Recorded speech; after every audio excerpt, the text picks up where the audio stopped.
Hey guys, hope you're doing well. Cast72 here. Today's video is going to be me upgrading my tabletop, my desktop table. I've had it for so long. It's a very old table.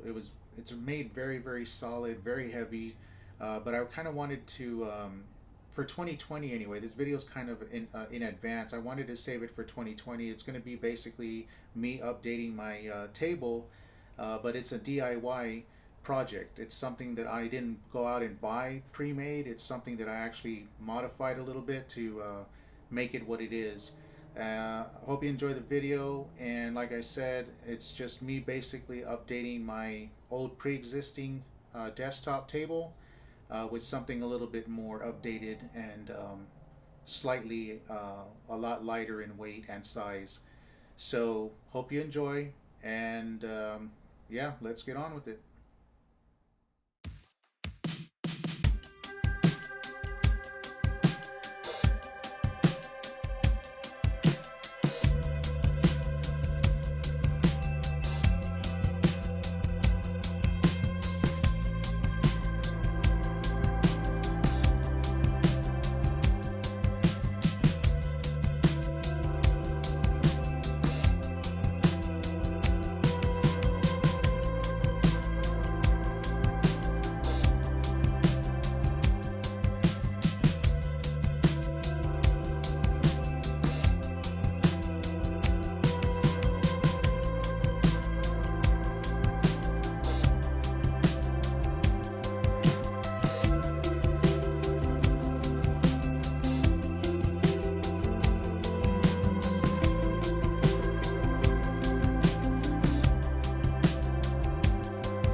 So guys, hope you enjoyed the video. I kind of jumped ahead. I wanted to do this for the new year, but I didn't want to wait that long. I've been wanting to for some time to minimize my desktop. The desktop that you saw me disassemble and take down is extremely heavy and very big. I'm more content with this compact size here. It'll be just basically for gaming, editing, and some workflow. I like it. I'm very pleased with it. What I'll probably do later is put a sealant on the table or stain, one of the two, or I might just leave it as it is. And yeah, hope you enjoyed the video, guys. As always, appreciate you watching. Cast72, peace out.